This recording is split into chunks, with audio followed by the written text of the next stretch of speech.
Isteri Nabi SAW ni, dia dengan Nabi sebut, ya muqallibal qulub, tsabbit qulubi ala dinik wa ta'atik. Tsabbit qalbi ala dinik wa ta'atik.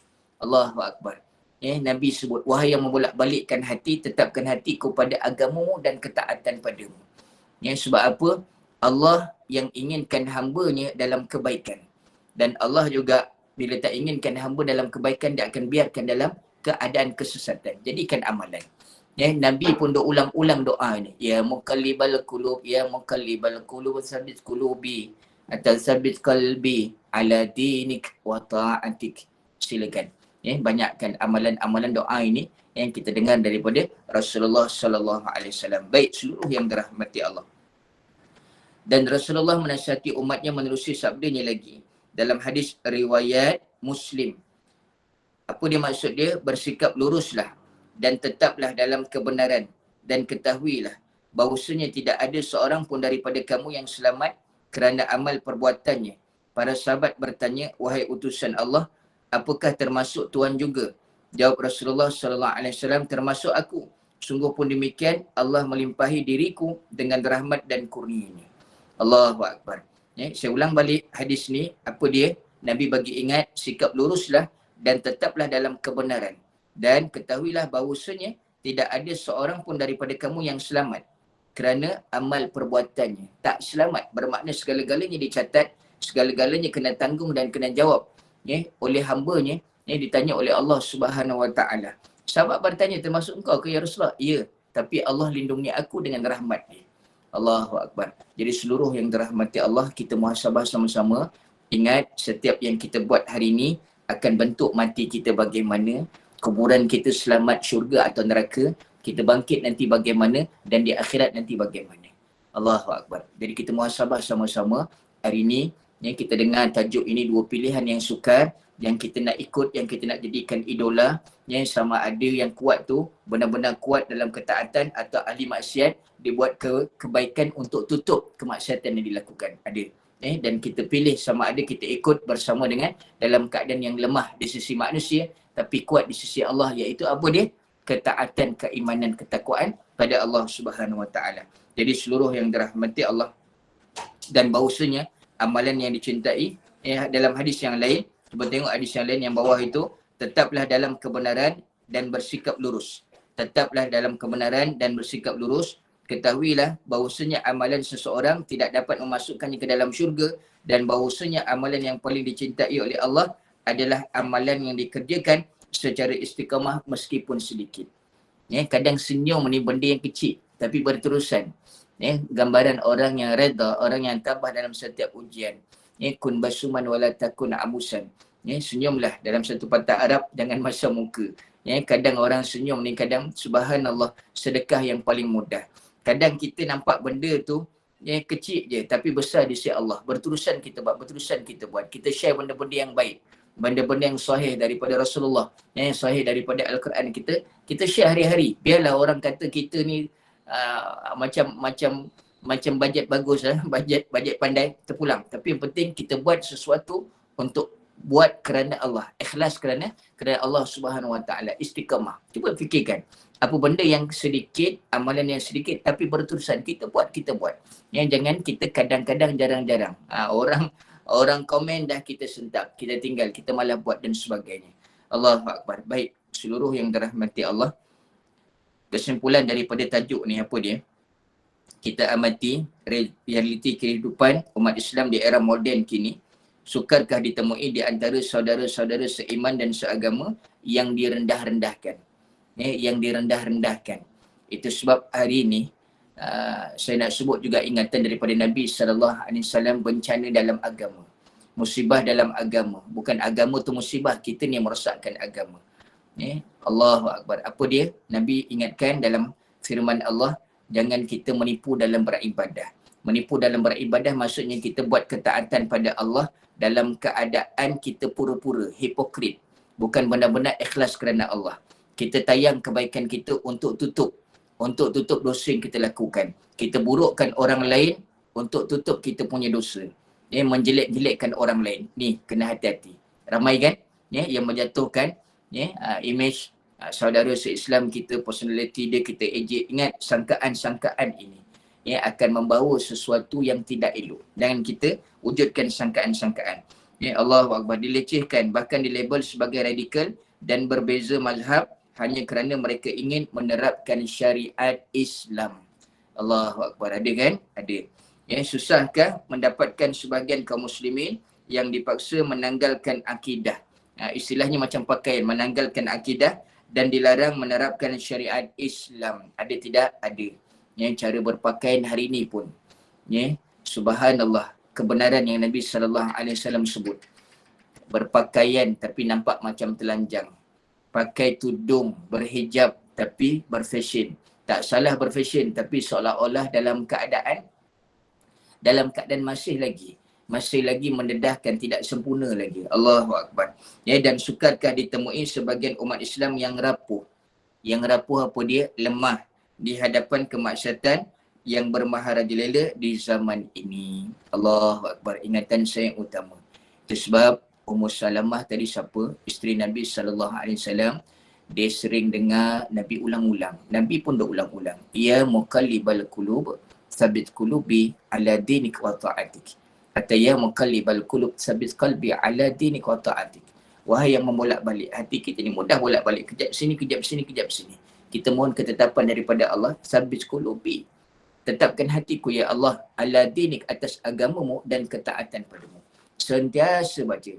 Ni sambil-sambil dengar ni, yang kita sebut. Ya muqallibal qulub, ya muqallibal qulub, ya muqallibal qulub, sabit qulubi ala dinik wa ta'atik. Selesai satu tajuk, seluruh yang dirahmati Allah. Saya buka, kalau ada soalan silakan. Lebih kurang setengah jam lagi masa kita. Kita akan masuk tajuk yang baru. Silakan kalau ada soalan daripada tajuk ni yang nak bertanya. Ada tidak?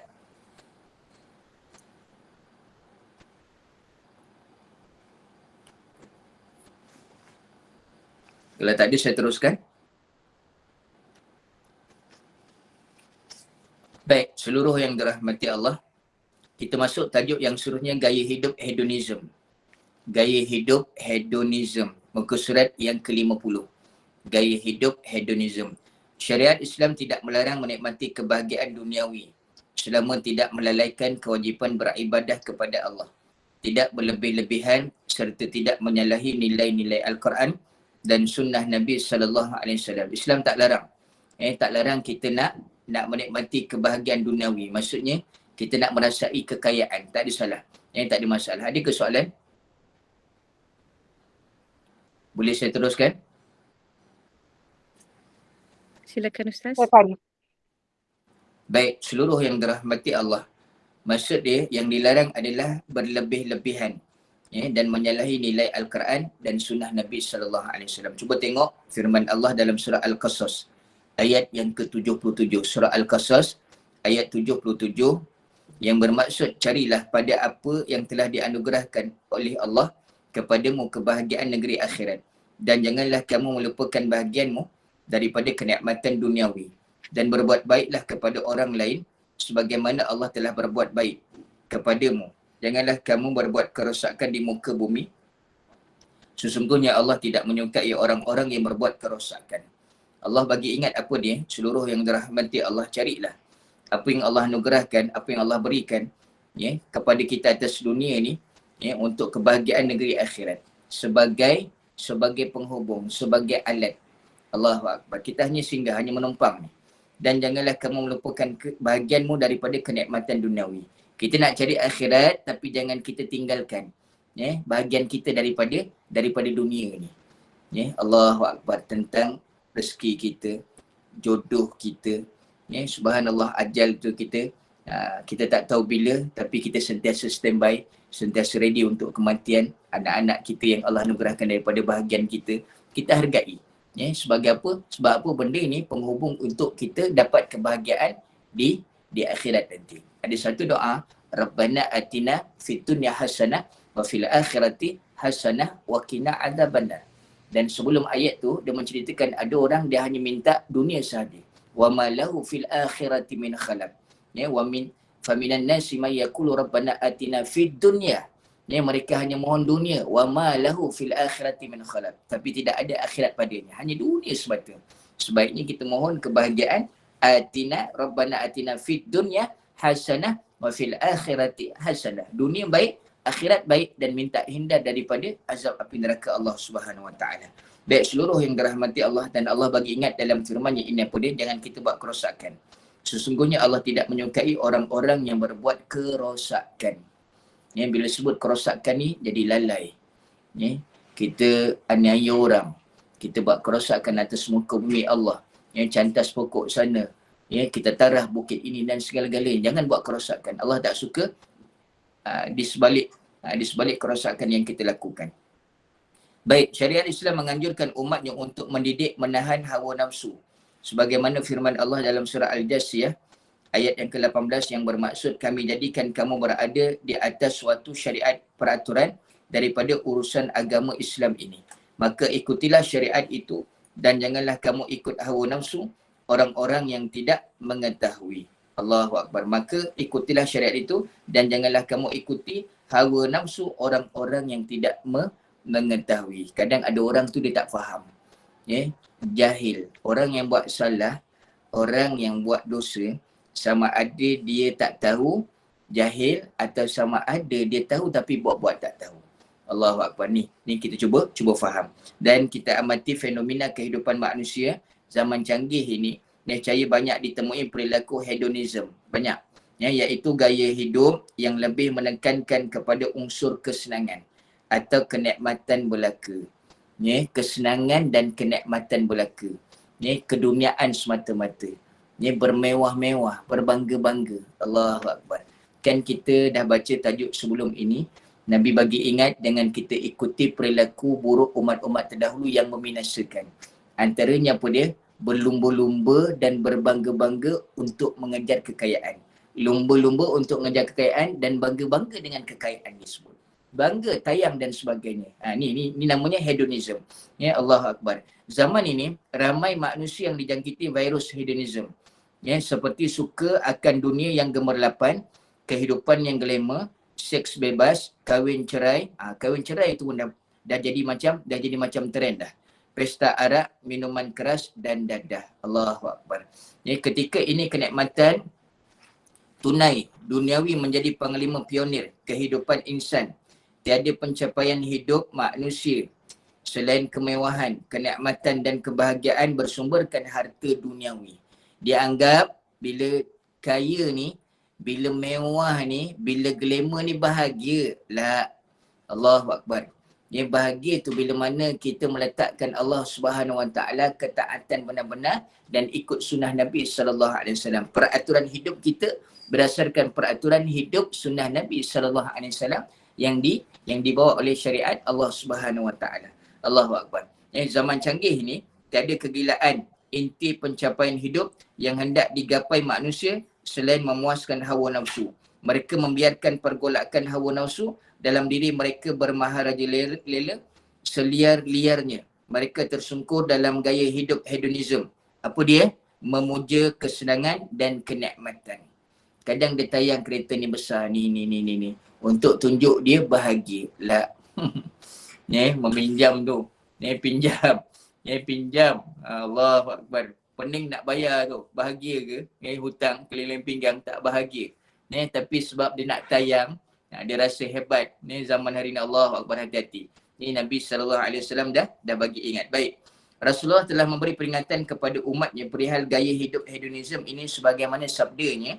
Dalam hadis riwayat Muslim. Cuba kita ambil perhatian. Sungguh aku tidak bimbang kamu menjadi musyrik setelah permergianku ke alam baka. Kerana Allah menjaga diri kamu daripada perlakuan syirik dengan keimanan dan keislaman diri kamu. Ni Nabi tak risau. Kembali musyrik, maksudnya kembali kita kepada agama sebelum Islam. Nabi tak risau.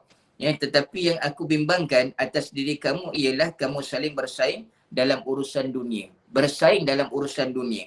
Kamu saling menjatuhkan, mencelakakan orang lain demi memburu kenikmatan duniawi. Allahu Akbar. Na'udzubillah min zalik. Nabi tak risau tentang kemusyrikan. Tapi yang Nabi risau bila mana bersaing nak buru kekayaan kesenangan dunia. Sampai jatuh menjatuhkan. Allahu Akbar. Dalam keadaan melakukan kezaliman. Ni Nabi dah bagi ingat dah. Tajuk sebelum ni, jangan kita melakukan kezaliman. Kita menjatuhkan dalam kita nak dapat kenikmatan duniawi. Lupa syariat. Allahu Akbar. Jadi kita muhasabah sama-sama seluruh ahli usrah yang dirahmati Allah. Ni Nabi SAW bagi ingat tentang perkara yang membinasakan, apa yang berlaku nanti. Bahkan dah berlaku, bukan akan berlaku, dah berlaku dah. Allahu Akbar. Dan juga sabdanya dalam hadis riwayat Tabrani, apa dia? Tidak disebut mukmin, yakni orang yang beriman, salah seorang di antara kamu sehingga hawa nafsunya mengikuti apa yang aku bawa, yakni menerapkan nilai-nilai Al-Quran dan sunnah Nabi. Saya ulang balik, tidak disebut mukmin, yakni orang yang beriman, salah seorang di antara kamu sehingga hawa nafsunya mengikuti apa yang aku bawa, yakni menerapkan nilai-nilai Al-Quran dan sunnah Nabi SAW. Jadi seluruh yang dirahmati Allah, kita muhasabah sama-sama.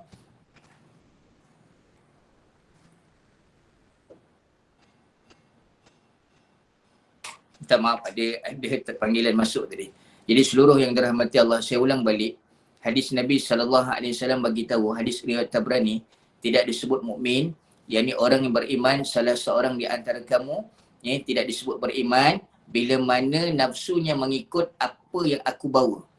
Tunduk kepada Al-Quran, begitu juga sunnah Nabi SAW.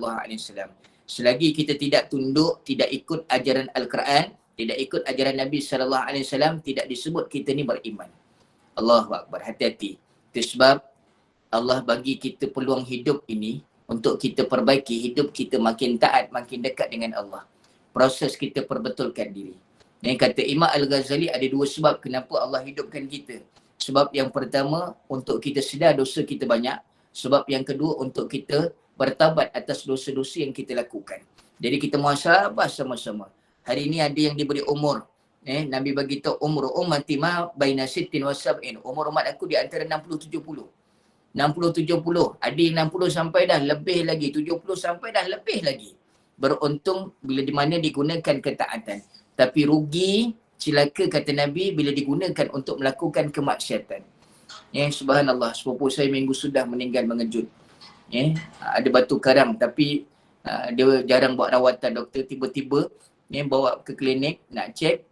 Pergi tu sihat, pergi tu dalam keadaan boleh berjalan, balik tu sebagai jenazah dah umur 37 tahun. Allahu Akbar. Bermakna apa? Hari ini tak sampai tua dah Allah dah cabut nyawa. Tapi orang yang Allah beri umur lebih lagi, beruntung, kita syukur banyak-banyak. Sebab apa? Inilah peluang untuk kita melakukan ketaatan, bukan untuk melakukan kemaksiatan. Allahu Akbar. Jadi seluruh yang dirahmati Allah, sebagai kesimpulan, pendek je tajuk ni, dia punya penjelasan dia. Kita amati realiti kehidupan umat Islam di era moden kini. Sukarkah ditemui orang-orang berstatus Muslim yang memanjakan hawa nafsu dalam kehidupan seharian mereka? Terlalu ikutkan hawa nafsu. Susahkah menjumpai umat Islam yang bergaya hidup hedonism, memuja kesenangan dan kenikmatan. Saya ulang balik, bahasa canggih ni, hedonism apa dia? Memuja kesenangan dan kenikmatan. Orang tu beruntungnya keretanya besar, rumahnya besar, sekian. Allahu Akbar. Sepatutnya kita syukuri apa yang kita ada. Bukan kita jealous dengan apa yang orang ada. Allahu Akbar. Ingat, setiap kita ada rezeki yang Allah susun cantik. Dan setiap kita ada ujian-ujian yang Allah datangkan. Dan ujian itulah liyabluwakum ayyukum ahsanu amala. Aku nak uji hamba-hambaku banyak mana kebaikan yang dilakukan. Allazi khalaqal mauta wal hayata liyabluwakum ayyukum ahsanu amala. Aku datangkan kematian. Ingat, satu masa kita bakal mati. Aku datangkan dulu kehidupan. Hidup ni untuk apa? Liyabluwakum ayyukum ahsanu amala. Aku nak test di sebalik kehidupan ini dengan ujian yang datang, banyak mana kebaikan yang kita lakukan. Senang ini juga ujian. Senang ni bukan sahaja kenikmatan, tapi boleh jadi ujian, boleh jadi sesuatu yang membinasakan bila mana kita jauh daripada Allah Subhanahu Wa Taala. Allahu Akbar. Sungguh tidak sedikit antara umat Muhammad sallallahu alaihi wasallam di era moden kini yang dijangkiti virus gaya hidup hedonism. Wallahu alam, selesai 2 tajuk. Silakan kalau ada persoalan.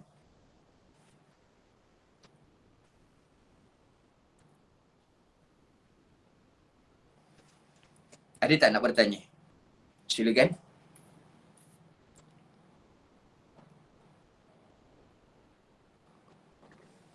Assalamualaikum Ustaz. Waalaikumsalam warahmatullahi. Bagaimana kalau orang tu dia mencari kekayaan? Dia macam sekarang lah kan. Hidup dia gaya macam mencari kekayaan kan. Dan tak balance dengan dunia, tapi dia ni suka bersedekah Ustaz. Macam mana tu Ustaz? Baik, cantik soalan tu. Kaya itu tidak salah dengan tujuan kebaikan. Ya, kaya yang salah bila mana jadi sesuatu yang melalaikan. Alhaakumut takatsur hatta zurtumul maqabir. Celakalah orang-orang yang takasur, memperbanyakkan harta. Ya, sehingga jadi lalai. Hatta zurtumul maqabir, sehingga dimasukkan dalam kubur pun jadi dalam keadaan lalai, jauh daripada Allah. Kaya ini, ya, bila kita kaya, ramai sahabat-sahabat Nabi juga kaya. Ya, Abdul Rahman bin Auf, ya, subhanallah, antaranya Uthman ibn Affan juga. Ya, orang yang kaya, ya, bagaimana kaya itu diinfakkan ke jalan Allah, diguna untuk bantu orang, digunakan untuk perjuangan Islam. Khadijah, Siti Khadijah, isteri kepada Nabi SAW, satu ketika dia balik. Ya Rasulullah balik, baring atas riba Khadijah. Ya, baring atas riba Khadijah, tiba-tiba Khadijah menangis. Air mata tu jatuh ke pipi Rasulullah SAW. Sehingga Rasulullah bertanya, ya, apa yang menyebabkan kau menangis? Apa jawab Khadijah? Dia kata, aku tak ada benda lagi yang aku nak infakkan kepadamu, suamiku ya Rasulullah, untuk perjuangan dalam Islam ini. Ya, kalau tulang belulang aku ni, tubuh badan aku ni lakulah untuk perjuangan Islam, jual lah, kata dia. Sampai dia fikir macam tu sekali. Bermakna kaya tu tak salah. Yang salah tu bila mana kita lalai. Ya, kekayaan itu sampai kita tak ada masa nak sembahyang berjemaah, sampai tak ada masa untuk duduk dalam majlis ilmu. Langsung, ya, kita perhambakan diri kita kepada dunia, bukan hamba kepada Allah Subhanahu Wa Taala. Ya, wallahu alam, itu yang boleh saya sebut. Silakan. Terima kasih Ustaz. Sama.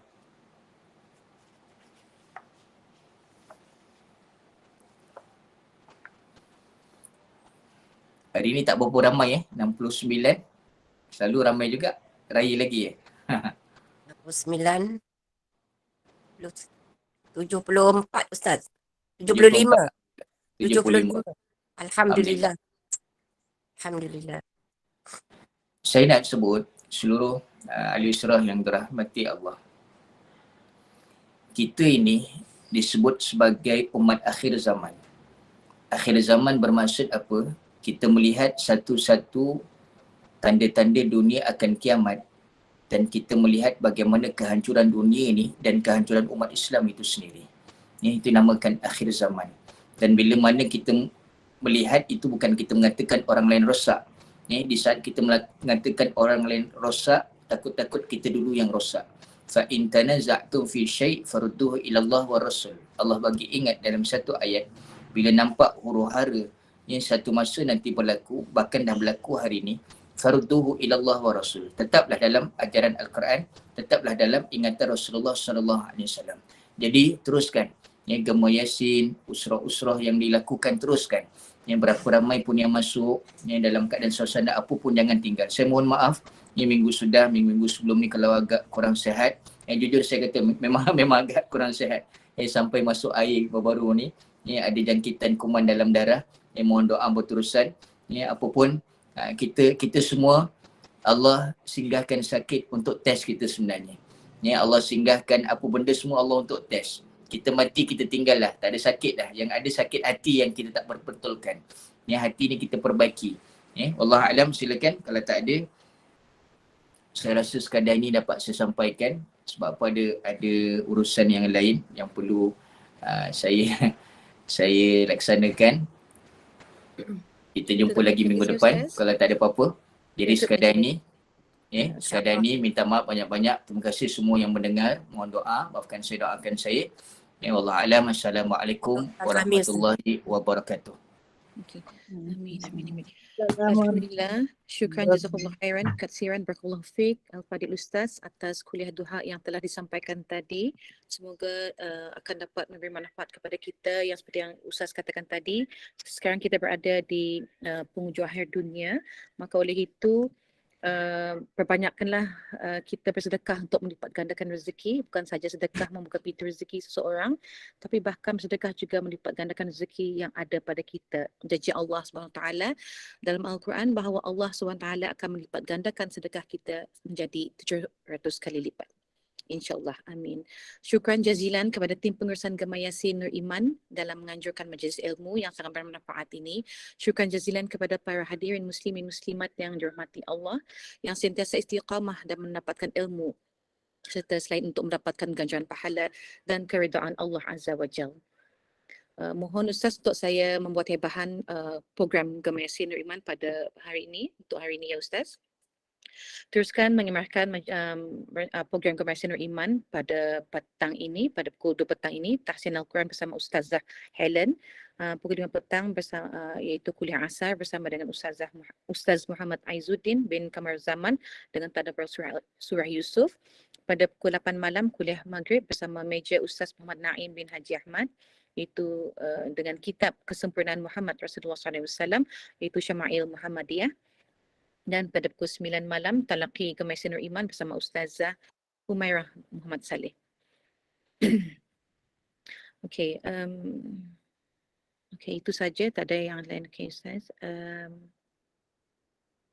Bagi pihak majlis kami daripada Gemah Yasin Nur Iman memohon kemaafan sekiranya terdapat kekurangan dan ketelanjuran sepanjang majlis dijalankan. Sekali lagi dijemput Ustaz Al-Fadil Ustaz untuk memimpin tasbih kafarah dan surah Al-Asr bagi menutup majlis kita pada pagi ini.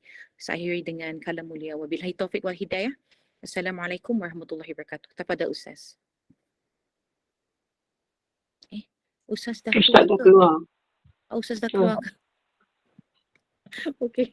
Ayangku baca tasbih kafarah. Oh, Biasa je. kenapa pula saya? Terima kasih. Assalamualaikum. Okey, bismillah.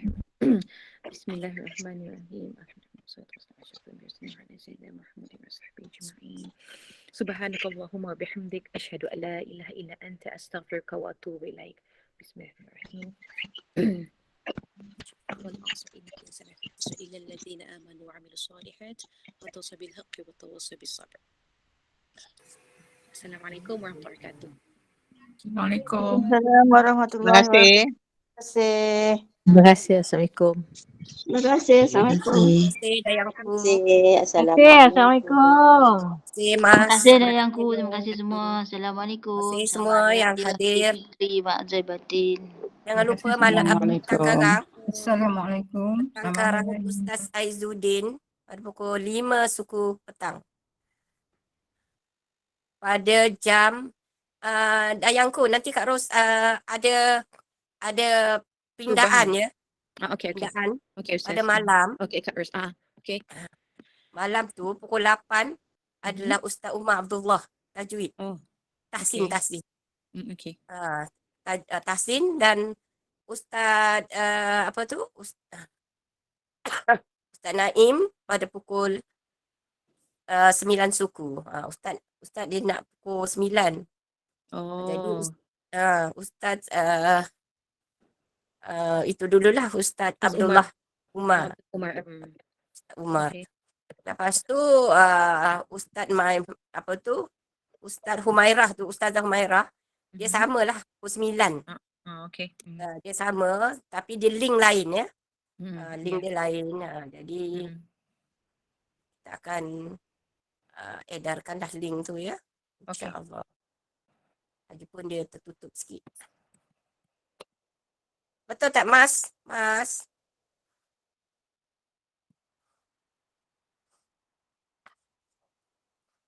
Okey, itu sahaja.